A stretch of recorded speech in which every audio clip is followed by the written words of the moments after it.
Ever heard of something called zero knowledge proof? It sounds futuristic, right? But it's actually a powerful cryptographic technique that's already changing the way we interact online. And today I'm diving deep into this fascinating world with none other than Professor Mohitt, a leading expert in this field. In this exclusive interview brought to you in partnership with Ophir and ICORBP, or International Council of Registered Blockchain Professionals, will crack open the secrets of zero knowledge proof. You learn how it works and why it's so secure, and its real world applications in areas like blockchain, privacy, and identity verification.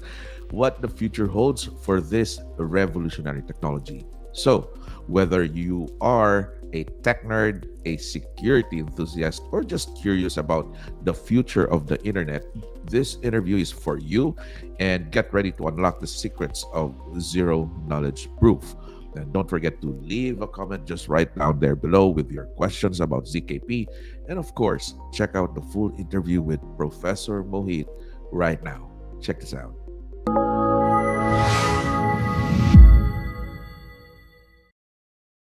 So let me bring in our guest for today, our subject matter expert. He's no other than Professor Mohitt Vashista. Hello everyone. I am Mohit Vashist. So thank you so much, Dr. Vince, for having me in the session. And I'll be speaking about the topic zero knowledge proof today. And I have around 5+ years of experience in blockchain space and in cryptography space. So I have been contributing, developing applications, protocols, researching on cryptographic primitives related to blockchain and zero knowledge proofs. So I'm quite excited to join you on this session. Thank you so much for being here. And here also here with us as my co-host, the founder and the CEO of Altas University, ICORBP, HTML Coin, needs no further introduction, Amando Boncales. I am here. Good morning Oh, from Chicago. welcome, Amando. Now, going back to Mohit, Professor Mohit, our topic for today, which is zero proof knowledge or zero knowledge proof. What is it? What is the concept behind it? So zero knowledge proof is something, for example, let's say I hold some information and I want to prove that I am holding that information without actually giving that information. So in layman terms, let's say I am holding a secret key with me and Mm, I want to prove to you that I am holding that secret key without actually giving you the secret key. That is the concept of zero knowledge proof. So in like in very basic definition terms, whenever a prover has a certain information and the prover proves that information that information is with him without actually giving the information, that is the definition of zero knowledge proof. Are there any types of zero knowledge proof? Are there different types of it? Yes. And what's the difference between each type? Okay, so I'll explain first zero knowledge proofs a little bit further. So let me tell you a story. Let's say, for example, we two are there, and there is a cave with two openings. For an example, so there is an opening A and there is an opening B. So now, let's say you randomly tell me to go inside from one opening and come outside of the other opening, and let's say there is a door in between which opens with a certain key. So now you want to see whether I am holding the key to the door. So then I can prove that without actually giving you the key or showing you the key. So how exactly that will happen is, so you will randomly tell me, okay, go through opening A and come out of B. So I'll go inside, and if I have the key, I'll come out of B. So Mm, now let's say, for example, it is a password or a secret number. So I can guess it one time, two times, or three times, right? But I cannot guess it every time. So now, for example, let's say every time I go inside, I have a probability of 1 by 2 of having the correct secret number, right? So it means every time the number of chances or number of occurrences increases, the probability reduces by 1 by 2. So it means by doing this experiment repeatedly, that we can say that like the possibility of breaking this zero knowledge proof concept is very high. So you cannot kind of, you can say, break it down. Now let me explain some properties of it. So first property is completeness. Completeness is something, let's say, as a prover, I want to prove you something, and if I have the correct information, then I will always generate the correct proof. So there is no way I can change the proof or I can change the information. And soundness tells that the next property is soundness. So let's say, for example, Amando is our malicious attacker in the network. So Amando tries to create a proof based on the secret information I have. So the verifier will certainly know that in the first attempt itself. So when a malicious intruder wants to intrude without having a secret key by just guessing it, so it is not possible to generate a zero knowledge proof. Now, when you tell there are types of zero knowledge proof, so it came from this itself. So let's say, for example, if the interaction between the prover and the verifier happens again and again, so that means it is interactive. So that is our first type, interactive zero knowledge proof. Then the second type comes in as non-interactive zero knowledge proof, where the prover like gives the zero knowledge proof only once to the verifier, and verifier will have only one chance to kind of, you can say, verify whether the prover is holding that information or not. Now, like why we are discussing two types, or how one is more important or one is more feasible than the other. Let's talk Mhm. about interactive. So for example, let's take an example of a bank. Let's say I want to prove to a bank that I am the correct user or I am a validated user to use the funds right in my account. So now, if let's say, for example, I want to do 100 transactions in a day, and if it is an interactive zero knowledge proof, so I'll have to interact 100 times with the bank. So it means the bank, and both me and the bank needs to be available online every time whenever I want to do a transaction. So that is complex and that is not efficient computationally. So that's why we kind of avoid using interactive zero knowledge proofs in real time applications. So that's why we use non-interactive zero knowledge proofs. So in non-interactive, the verifier and the prover need not to be online always. They can just be online whenever there is a proof generated. So these are the basic types of zero knowledge proofs. Are there any cryptographic primitives used in zero knowledge proof? And if there's one, maybe you could talk more about it, explain the role of these primitives in ensuring the security and privacy. Absolutely. So, cryptographic primitives mainly which are used is asymmetric key cryptography. So that is using usage of public and private keys. So when we talk about asymmetric key cryptography, so there are two keys for a particular user or for a particular participant in the network. So private key is something which is a secret to a user, and public key is something which is visible to all the users. So these two cryptographic keys are used for signing and verification. So for example, whenever let's say I want to generate a proof, and I want, like, banks wants to check whether it was generated by me only or not, right? So let's say if I sign a proof with my private key, so the bank can verify with my public key whether this proof was generated by me or not by just simply doing the signing and verification algorithm processing. So this is the cryptographic primitive which is used. So then there comes the hash function which is Mm. required. So hash function, what exactly happens is it is a one way function where you give any kind of input and you will get a fixed length output. So that is the second cryptographic primitive which is used in zero knowledge proofs. There is one more, that is symmetric key cryptography. So in multi-party computation algorithms used across zk snarks, so there, like, we can use like, you can say, symmetric key cryptography where a key is used Mhm. across the validators to generate a secret proof and validation key.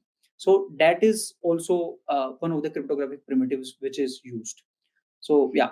So as I talked about ZK snark here, Mhm. so whenever we talk about non-interactive zero knowledge proofs, so there again comes a category, that is ZK snarks, ZK stacks, and bullet proofs. So ZK snarks has a lot of real world value, which I am Yes. going to explain. Before we going to the applicability, real world value, and the current use limitations of ZKPs, are there any potential weakness that you see on this vulnerabilities that needs to be addressed? yes, there are like you can say there are some which needs to be addressed. So right now there are, like you can say, there will be limited number of transactions in the blockchains right now, which actually zero knowledge proof is solving. But while solving this problem, the computational complexity is increasing, so that is something which is going to put a burden on the computation power, because Mm. computing a proof is not a, like you can say, easy computational process. So it takes time as well. So when we talk about certain zk solutions, sometimes it takes 2 hours to generate a zero knowledge proof. Yes, it addresses a problem where we are doing batch transactions, or we are like you can say collecting a lot of transactions in a single batch and releasing a batch every 2 hours, right? So that is the major challenge. Then there are solutions like where centralized sequencers are used in zk rollups, so that is the another limitation. And when we talk about as I talked about multi-party computation, so there also the proving and the validation key can also kind of, you can say, can be compromised as well. There can Mm. be a hacker, or even the compute, like the nodes which are computing this validation key, they can also collude with the network. So these are some of the limitations. And also the education and awareness. So Mm. right now, as it is quite complex, I mean, this concept is there from 1980s, but blockchain actually made it mainstream with its applications. So it was used in kind of, you can say, research only, because the applicability was not there, the computational power was not there. So now as we are moving towards quantum computers, so that might also become a threat at a certain point, because they might break 256-bit privacy. So that is Mm. asymmetric cryptography. So these are some of the limitations. But yes, I mean, if the quantum computation world is evolving, the zkp world will also evolve, and it will become more secure with time. What specific blockchain are we talking about that would fit on this one? So there are a lot of solutions, like a lot of blockchains which are like you can say coming into picture. I'll name some. So zk sync is one of the prominent name, and polygon zk evm is the another one. Then we see a lot of other use cases, or lot of blockchains like scroll, linea, and a lot of other examples are there. Taiko is there. So these are zk rollup solutions. Zk rollups means these are layer 2 blockchains which actually kind of, you can say, collect transactions or batch transactions and then send it to L1. Now, Mm. why there was a requirement of this? As we know already that making a transaction on Ethereum is quite expensive, because I mean, like the computation power is quite high. Mm. So that's why, like, it takes a lot of gas to kind of, you can say, compute a single transaction. But now let's think about it. Let's say this single transaction can be a you can say can be a batch of multiple transactions. So this cost can be divided into multiple users. So that's why L2 solutions like zk sync, polygon zk vm, linea, scroll, all these solutions came into picture. What they do is they actually club a lot of transactions. They actually batch multiple transactions in a single batch, and Mm. then they kind of, you can say, send it through a sequencer to the L1 chain. So it actually reduces the cost or the burden of transaction cost from the users, because every time the users were paying a lot of gas fees when they were making individual transactions on L1 chains like Ethereum. But now, as they are doing transactions on L2, so there the as the batch is having a lot of transactions inside, right? So it reduces by that factor. So that is where, like, these blockchains come into picture, and it is helping the blockchain community in like bettering the user experience in terms of reducing the gas cost and making transaction faster, so that we can make scalable applications in future. Amando, do you have any questions for our guest, Professor Mohit? So far, none, but I'll follow up later. Going to, should I say, the value of it, looking at the applicability and current use, you did already discuss some of those, and maybe you could expound more the key benefits of using ZKPs in blockchain technology and how they could address the scalability and the privacy. Yeah, absolutely. So as I told about scalable solutions or scalability solutions where zero knowledge is used. So let me just explain it how it is done. Mm. So let me just go into the detail. So what exactly happens is on a L2 chain, or you can say on a layer 2 blockchain. a lot of transactions get clubbed into a single batch, and then a zero knowledge proofs gets generated there at a sequencer node. So sequencer node is the node from where the communication between L2 to L1 exactly happens. So this sequencer node sends this batch with the metadata, or you can say with the proof of all the transactions happening on L2. So what exactly will happen? A lot of transaction will happen, a batch will be generated, a zero knowledge proof will be generated out of that, and that proof actually gets submitted by the sequencer to the verifier contract which is deployed on L1. So now L1 chain has the proof that these number of transactions or these transaction has happened on L2. So it will simply verify the existence of those transactions without actually doing the computation. As we have separated out the computation from L1 chain, it is going to reduce the computation cost for the users. So that is where these scalability solutions comes in. Mm. Now let's talk about other spectrums. Let's talk about privacy. Now there are a lot of solutions like Zcash. Zcash is somewhere where private transactions are possible. So now when we talk about blockchains, we always say that it is transparent. But in a business use case, everything transparent is a problem as well, right? Mm. So solve that kind of issue. Let's say I'm doing banking transactions and I don't want to show my data to anybody. Simple, like in a simple way, right? So let's say I want to do private transactions. So Zcash is the prominent example where private transactions are possible. Now lot of other solutions are coming up as well, which actually provides privacy at a smart contract level as well, which means they will provide access control on your data at a smart contract level, to whom and how much data you want to show. So it means the existence of data is there, but it will be visible to only those who are actually valid, or you can say allowed to use that data Mm. or see that data. So that is where privacy solutions are getting developed. So Aztec is one of the examples, Elio is one of the examples, then like Zcash, Tornado Cash are the other examples of private transactions. Then comes in like in the privacy space, when we talk about identity management as well. So we hear about decentralized identifiers, which are like simply private keys and public keys. If let's say we club this particular concept with verifiable credentials, for example. So now let's say I have a certificate, and based on my decentralized identifier, I generate a verifiable credentials. And im- it means I don't generate it. It means the issuer, like let's say for example, I graduated from a university.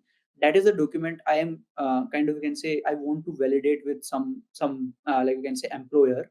So the institute can simply generate a verifiable credential for me. The institute becomes the issuer, Mm. and then I am the prover that I am the owner of that particular information, and any employer can verify whether I was graduated from that university or not. Now there can be a lot of use cases around it. Let's say I don't want to show my passport to all the hotels. I don't want to show my like banking details for a credit card. Like I don't want to show my salary to any bank, right? Like to get a credit card, I just want to show, okay, I lie in this range and this is my credit score. That Mm. is what you need, right? So these kind of applications are there in privacy space. So in terms of interoperability as well, like there is one more domain where ZK is helping. So that is where cross chain bridging solutions are coming up. So it is somewhere like you can say multiple blockchains will kind of, you can say, club with each other or interact with each other using zero knowledge proof ecosystem. So that is also somewhere like you can say the cross chain communication, cross chain consensus based, like you can say network relay networks will also come into picture and will solve the problem. Because today, yes, cross chain communication is existing, but if it is existing, then sometimes it is quite centralized, which is hackable. We have heard Mhm. hacks like Ronin Bridge hack and other hacks. Like we have heard a lot of hacks. So then, if decentralized solutions exist, then there the problem is that they are transparent. Let's say we want to make it private as well. So cross chain private transaction. Let's think about, there are a lot of blockchain, but there are private cross chain transactions possible. Right. So Ironfish is one of the solution which is working on that side. So I mean, like ZKP is going to solve all these scalability, interoperability, and privacy issues, and they will have real time and real life impact on almost all the users who are going to use it. Do you have an existing example of a project that you're doing? So we actually have implemented DIDs, or you can say the ZKP identities in Mhm. our like some of our projects. So one was on real world assets. So let's say, for example, I want to list an asset, right? So there needs to be a verification process where it actually verifies the owner of the asset first thing, then it actually also verifies the existence of that asset. So now that also needs to be verified in a zero knowledge way. Why? Because why a platform will get access to the property data of particular asset owner, right? Or an asset as well, right? So there we implemented zero knowledge proof for real world asset tokenization, where we were tokenizing gold and properties and vehicles and like you can say machineries as well. The use case was to let's say if you own a particular property and if you want to secure a loan against it, so you can simply list your property. At the first, a verification will happen at a user level, where this is a zero knowledge based, like you can say user verification, where it will verify certain details based on the ID provided or based on the verifiable credential which gets generated for you. Now the second level of verification happens at asset level, where asset gets verified based on the oracle data or based on the government data which we get. So we integrated our solution with some of the government APIs, where it actually shows who is the owner of a particular asset. Now if it gets verified in a zero knowledge way, then the two-step verification has happened, and now the user is able to secure loans, and the investor also can simply invest or give peer-to-peer loans based on real world asset tokenization. There are other examples as well. We have tried implementing, and we have implemented as well. So data access control using ZKP, where I can show like only the I can show my data to only to the allowed people. So Mhm. we had a healthcare use case. So now the problem today is that we see multiple doctors, right? Like the allocation keeps changing, and I mean, a lot of things happening, right? So there is no centralized record of any data, right? So if, let's say, for example, if there is a centralized record and I want to show that data only to the doctors, not to everybody, so I can simply implement zero knowledge proof there, and there is a allowance mechanism which I'll put in my application, and that will simply ask user every time when the doctor wants to see the record. But it is a centralized record of all the healthcare history I Mhm. have, and then that can be verified in a zero knowledge way as well. So that is the kind of applications which will come up. There is a lot of real world impact in the banking sector, healthcare sector, and in the blockchain sector also. So it is going to change how we see blockchain today in the next coming 4 to 5 years. Yes, because the way I see it, it's like because we talk about blockchain, we talk about trustless technology.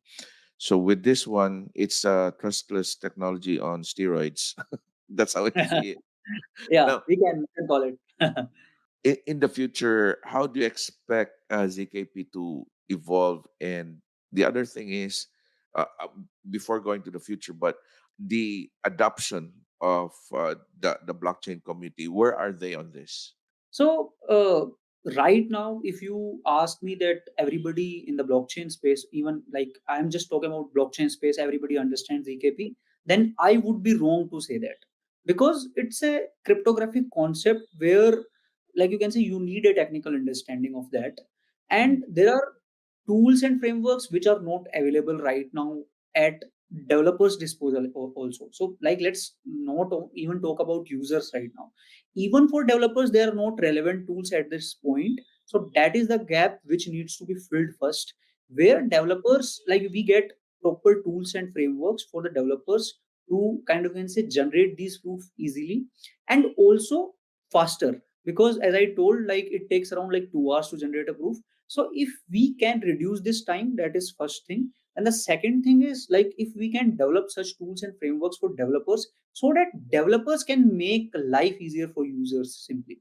So a better user experience based real time applications will only come when these gaps are filled.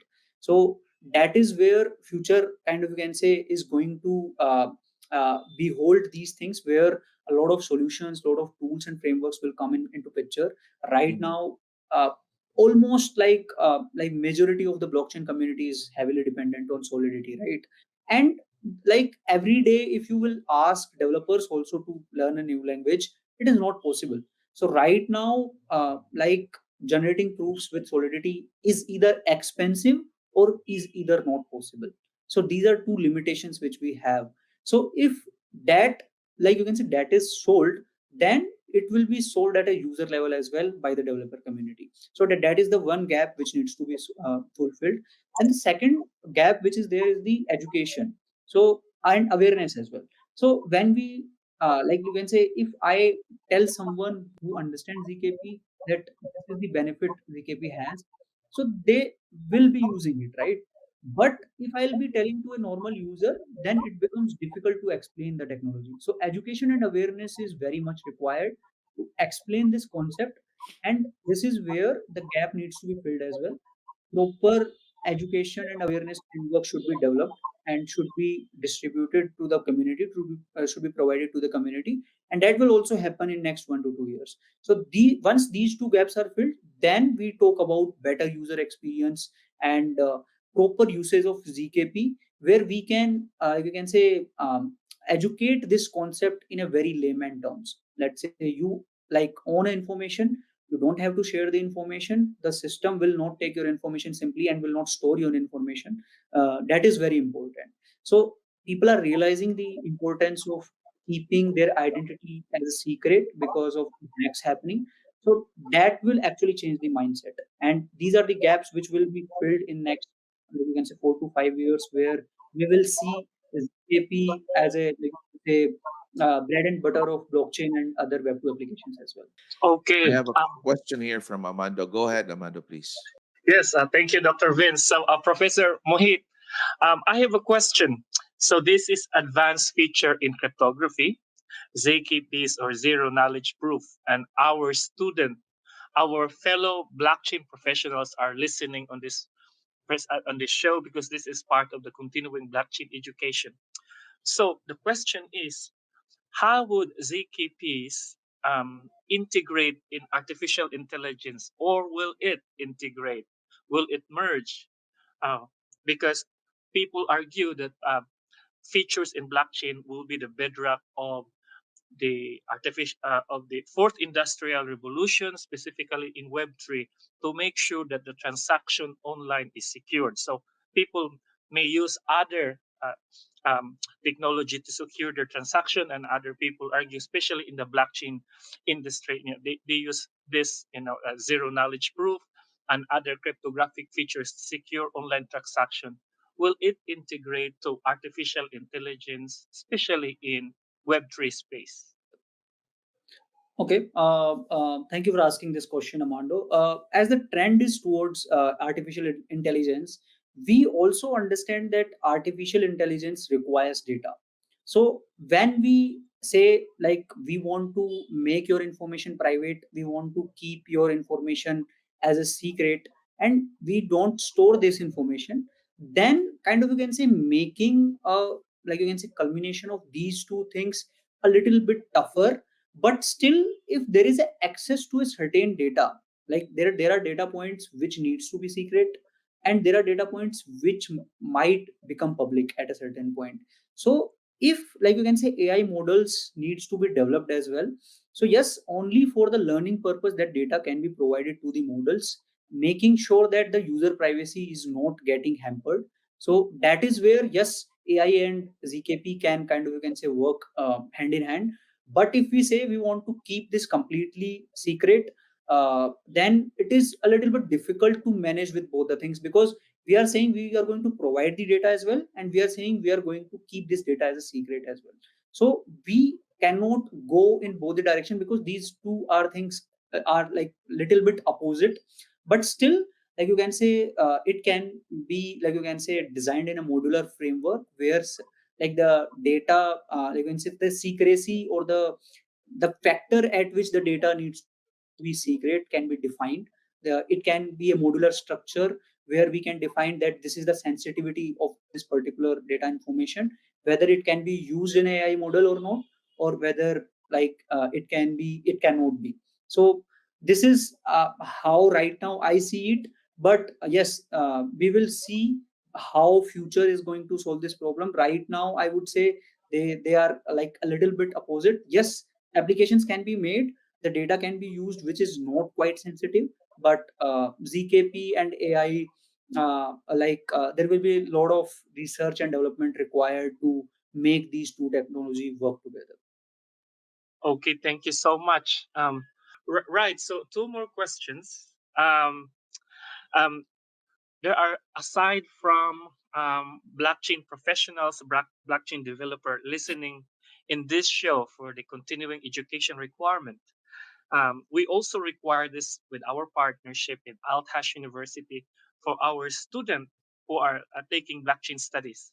So to give them inspiration, we would like to ask you, how did you start in the blockchain space and what made you attracted in this industry?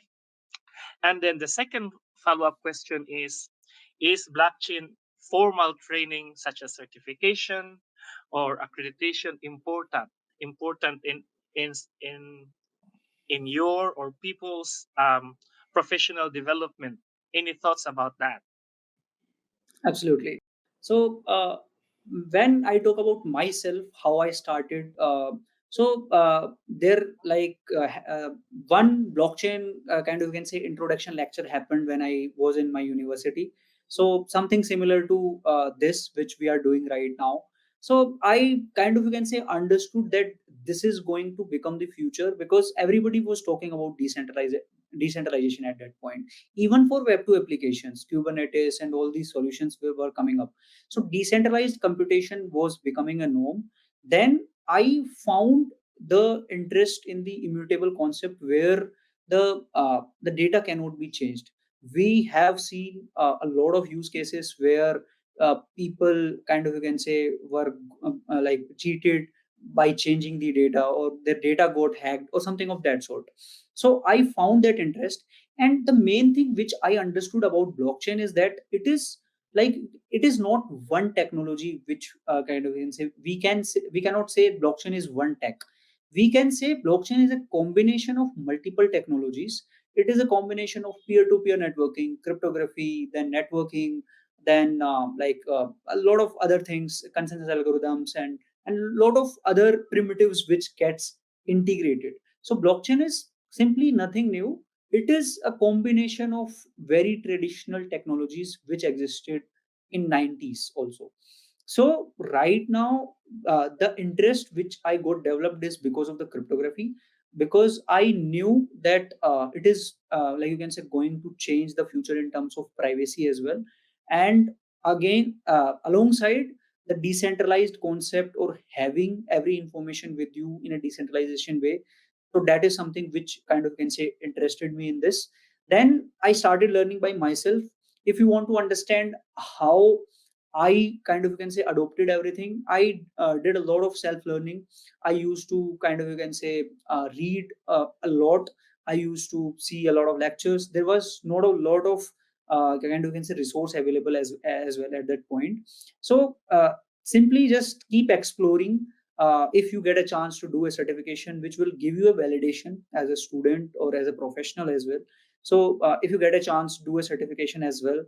And simply keep your interest alive in the technology. If you are really interested, break it down into multiple like, you can say, domains or multiple technologies. Understand each of them separately, and then understand the combination as a blockchain, or how zero knowledge proof works, because zero knowledge proofs are also kind of, you can say, part of cryptography.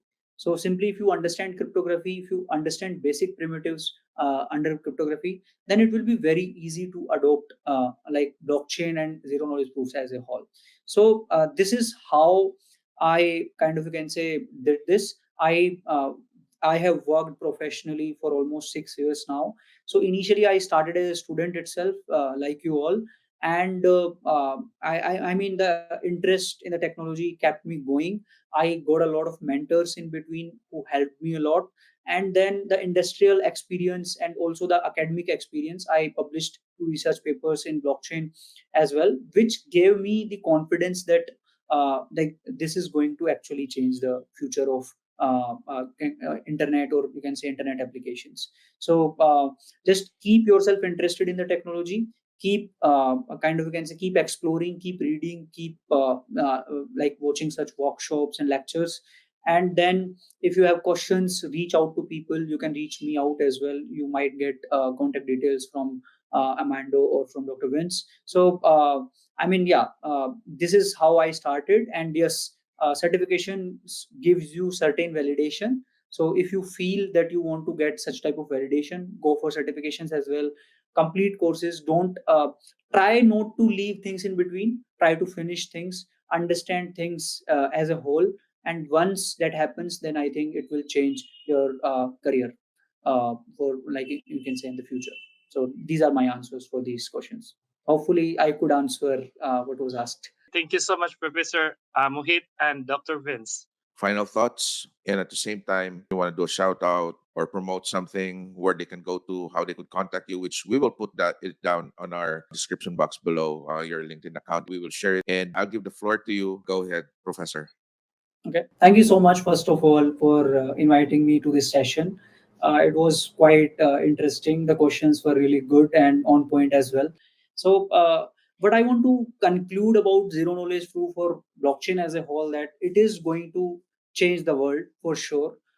We are moving towards more private, more transparent world, more decentralized world, where we can trust the like, you can say, computational systems instead of third parties, or instead of banks. We will have a lot of use cases, a lot of good use cases, like cross border payments and micro payments, and maybe everyday transactions will also happen through blockchain and zero knowledge proofs. There will be a lot of financial and decentralized finance applications. The transformation will happen in the identity and authentication domain as well. The evolution will come, as I talked about, verifiable credentials. So that will give more control to the users.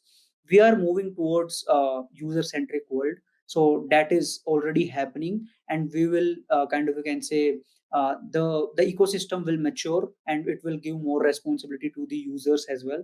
And with responsibility, it will give power of the data as well, so to the users, which can be used in a positive and both negative ways as well. But it will have a lot of positive impact. That is what I bank on. Yeah, that is what I can conclude about blockchain and zero knowledge proof. And if you have any questions, if you want to discuss a particular technology or related to blockchain and zero knowledge proofs, so you can reach me out. I'll share my contact information with a team. And yes, like we can keep those online, certain information on online and public as well. So if you have any questions, reach me out on LinkedIn or maybe over email, and I'll try to answer as many questions as possible for you. And thank you so much again for having me on this session.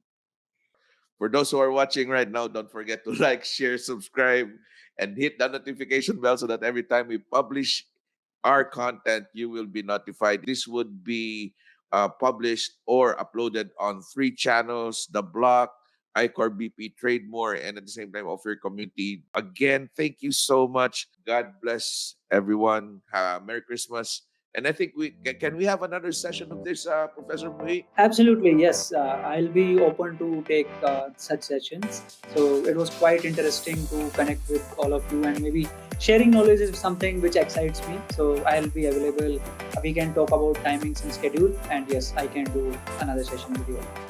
Now, if you find value in this topic, don't forget to hit that subscribe button and smash that notification bell so that every time we do a live broadcast or publish these things, you will be notified. And watch this next video right here as we share on interesting topic on blockchain and crypto brought about by Ophir Crypto. And see you on the other side.